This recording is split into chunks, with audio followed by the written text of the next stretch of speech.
नमस्कार सभी को। Welcome to my YouTube channel. आज हम फर्स्ट लेसन का अगला पार्ट करते हैं। तो देखिए, हमने जो पीछे लेसन किया था पार्ट फर्स्ट में, हमने उसमें रासायनिक अभिक्रिया और कंकाली रासायनिक अभिक्रिया क्या होती है, संतुलित रासायनिक अभिक्रिया क्या होती है, उसके बारे में हमने डिस्कस किया था। उसके बारे में हमने पूरा डिटेल से पढ़ा था। आज हम कंकाली रासायनिक अभिक्रिया को संतुलित कैसे करते हैं। अगर मान लीजिए आपको 3 मार्क्स में क्वेश्चन आ जाता है तो आपको किस तरह से स्टेप टू स्टेप उन क्वेश्चन को लिखना है, उसके बारे में हम डिस्कस करेंगे।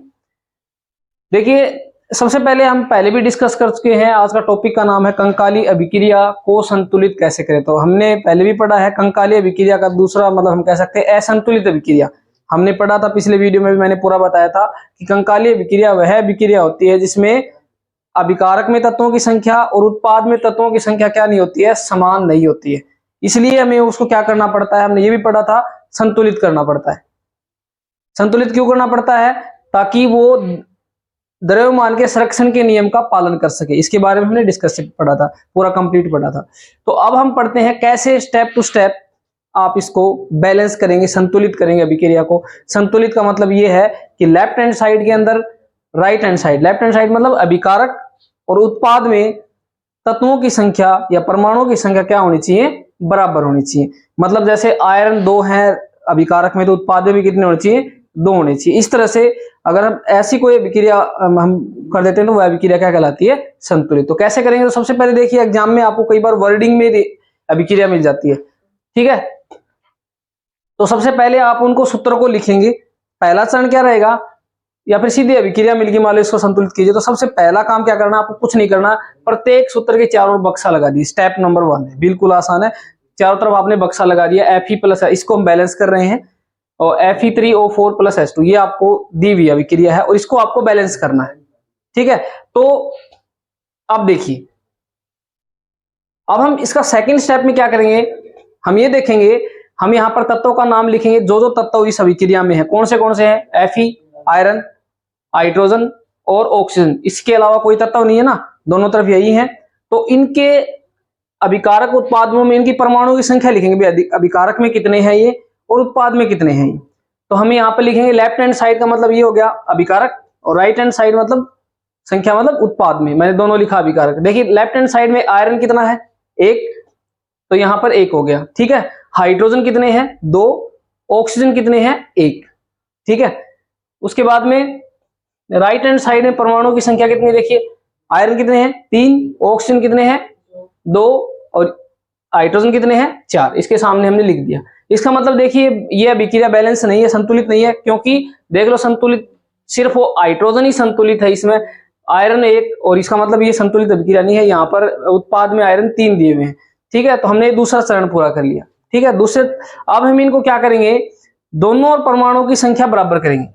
तो उसका तरीका क्या होता है, परमाणुओं की संख्या बराबर हम करेंगे, कोशिश करेंगे हम जिसमें परमाणुओं की संख्या ज्यादा हो उसको पहले बैलेंस करें, संतुलित करें। तो इसके अंदर क्या करेंगे, वह तत्व देखेंगे जिसमें क्या होगा, परमाणुओं की संख्या ज्यादा होगी, जो बड़ा तत्व होगा। इसमें देखिए कौन सा ज्यादा परमाणु की संख्या है, ऑक्सीजन 4 है, इसमें तत्व 4 है ऑक्सीजन के। तो सबसे पहले किसको बैलेंस करेंगे, ऑक्सीजन को बैलेंस करेंगे। कोशिश हम करेंगे जो सबसे ज्यादा तत्व वाला को बैलेंस करे। तो इसको बैलेंस करने के लिए देखिए, ऑक्सीजन क्या है यहाँ पे, ऑक्सीजन देखिए 4, और इसमें ऑक्सीजन कितने हैं, अभिकारक में 1। तो सबसे पहले इसको बैलेंस करेंगे, तो इसको किससे गुणा करेंगे, इसको 4 करने के लिए 4H2, ठीक है आपका। अब ये देखिए, ऑक्सीजन 4, इधर भी 4 होगी, ये तो बैलेंस हो गया हमारे पास, ऑक्सीजन तो बैलेंस हो गया। लेकिन अब हमारे पास क्या है, हाइड्रोजन कितने हो गए, 8 हो गए, क्योंकि हाइड्रोजन 4 दूनी 8 हो गए। तो अभी अगला, हमने ऑक्सीजन को बैलेंस कर लिया, अब हाइड्रोजन को बैलेंस करो। हाइड्रोजन को बैलेंस करने के लिए यहाँ पर H2 है, तो किससे गुणा करें, 8 करने के लिए 4 से गुणा कर देते हैं। तो यहाँ पर 4 दूनी 8। अब अपना बैलेंस हो गया, ऑक्सीजन भी बैलेंस हो गया और हाइड्रोजन भी बैलेंस हो गया। अब अपना नेक्स्ट के देखेंगे, आयरन क्या बैलेंस है, एक बार चेक करिए। आयरन बैलेंस नहीं है, क्योंकि आयरन 3 है उत्पाद में और यहाँ पर कितने हैं, 1। तो अब आयरन को बैलेंस करेंगे, आयरन को किससे मल्टीप्लाई करेंगे, 3 से मल्टीप्लाई करेंगे, ठीक है। ये हमारी जो एट लास्ट अभिक्रिया है, हमने तीनों को बैलेंस कर लिया, संतुलित कर लिया, तो हमारे पास ये अभिक्रिया आ गई। इसी स्टेप में आप लोग लिखोगे। अब आप चेक करोगे लेफ्ट हैंड साइड में और राइट हैंड साइड में अभिकारकों की संख्या क्या है। लेफ्ट हैंड साइड और राइट हैंड साइड में अभिकारक देखिए, जब हमने बैलेंस कर दी, आयरन कितने हैं लेफ्ट हैंड साइड में 3, और ऑक्सीजन कितने हैं, ऑक्सीजन कितने हैं 4, हाइड्रोजन कितने हैं, देखिए आयरन 3 है लेफ्ट हैंड साइड में, आयरन 3, राइट हैंड साइड में आयरन कितने हैं 3, ऑक्सीजन कितने हैं लेफ्ट हैंड साइड में, ये आयरन हो गया, ऑक्सीजन, ऑक्सीजन कितने हैं 4 O, 4 से है 4 हो गया, ठीक है, और इसमें कितने हैं राइट हैंड साइड में भी 4 ही है, मतलब ऑक्सीजन भी बैलेंस हो गया। अब हम देखते हैं हाइड्रोजन बैलेंस है या नहीं है, 4 दूनी 8 हाइड्रोजन इधर, 4 दूनी 8 हाइड्रोजन इधर, मतलब लेफ्ट हैंड साइड का मतलब क्या हुआ, ये बराबर हो गया, तो यह है अभिक्रिया संतुलित अभिक्रिया है। ये आपका तीसरा चरण है। सीधा ईट एंड ट्रायल मेथड बोलते हैं, ईट एंड ट्रायल विधि होती है, इसको ईट एंड ट्रायल विधि बोलते हैं। तो ये आपका तीसरा स्टेप हो गया। अब चौथे स्टेप में क्या करेंगे हम, चौथे स्टेप में इनकी अवस्थाएं लिखेंगे। मान लीजिए ये ठोस अवस्था में है या गैस अवस्था में, तो देखिए कैसे लिखेंगे।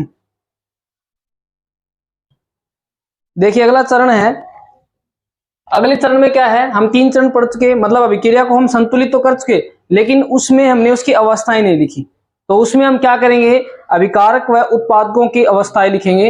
अवस्थाएं जैसे मान लीजिए आयरन क्या हो गया, सॉलिड, आयरन सॉलिड होता है तो S मतलब सॉलिड मतलब ठोस, S लिख दिया, ये इसकी अवस्था होगी भौतिक अवस्था। H2 मतलब भाप के साथ अभिक्रिया करवाई, और जब भाप के साथ अभिक्रिया करवाते हैं तो H2 क्या होता है, गैस, ठीक है, क्योंकि पानी की 3 अवस्थाएं होती हैं, सॉलिड, लिक्विड और गैस। अगर H2S लिखा हुआ ब्रैकेट में तो आपने रिएक्शन करवाई, अभिक्रिया करवाई है बर्फ के साथ। अगर ब्रैकेट में G लिखा हुआ है तो इसका मतलब भाप के साथ अभिक्रिया करवाई है, और अगर L लिखा हुआ है मतलब द्रव अवस्था में, इसका मतलब किससे अभिक्रिया करवाई है, पानी से अभिक्रिया करवाई, जल से अभिक्रिया करवाई।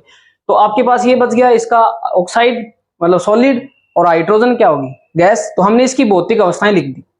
उसके बाद में ये आखिरी चरण, इसके बाद में एक चरण और बच जाता है। अगर मान लीजिए आपने अभिक्रिया किसी की उपस्थिति में करी है, मान लीजिए ऐसे कई अभिक्रिया ऐसे होती हैं जो सूर्य के प्रकाश की उपस्थिति में होती हैं, या इतने दाब के ऊपर इस अभिक्रिया को उपस्थिति अगर करते हैं, तो उपस्थिति हमेशा, मैंने आपको जिस टाइम पे अभिक्रिया के बारे में बताया तब बताया भी था, एरो के निशान के ऊपर लिख देंगे। अगर मान लो जो भी अभिक्रिया हुई है, आपको मान लीजिए शब्द के रूप में अभिक्रिया दी हुई है, आपको बोला जाए कि यह ए बी से अभिक्रिया, मान लीजिए कोई भी उदाहरण ले लें, ए बी से अभिक्रिया करता है सूर्य की प्रकाश की उपस्थिति में, और सी और डी बनाता है, ऐसे एक आपको वर्डली अभिक्रिया दे रखी शब्द में। तो आपको क्या करना है, आपको समझ गए वहां पर किसकी उपस्थिति में अभिक्रिया हो रही है, सूर्य का प्रकाश, तो वो एरो को निशान के ऊपर लिख देना है आखिरी स्टेप में, 5वें चरण में वो लिख देना। ये 5 चरण आपको फॉलो करने हैं। इसमें कोई आपको उपस्थिति नहीं दी गई तो हमने नहीं लिखा, उसके कोई उदाहरण से ये अभिक्रिया होती है, इसको बैलेंस करने जाओगे तो 340 एटमॉस्फेरिक दाब के ऊपर इस अभिक्रिया को उदाहरण लेके देखो, अगर ये आपको उपस्थिति दे रखी है उसमें, तो आपको एरो के निशान के ऊपर लिखना है,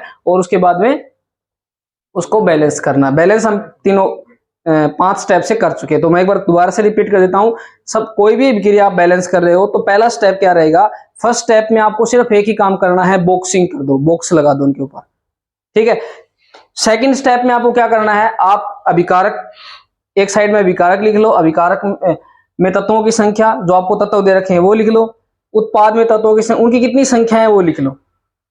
अगले स्टेप में क्या करोगे, तीसरा स्टेप इंपॉर्टेंट है, वहां आप उसको संतुलित करना स्टार्ट करोगे। और संतुलित कैसे करोगे कि जो सबसे बड़ा तत्व है जिसमें तत्वों की संख्या ज्यादा है, सबसे बड़ा जो मॉलिक्यूल है, उसको क्या करोगे, जैसे हमने ऑक्सीजन को बैलेंस किया था, उसको हम क्या करेंगे, संतुलित करेंगे, और फिर अगले को संतुलित करो, और फिर तीसरे को जो रह गया उसको संतुलित करो।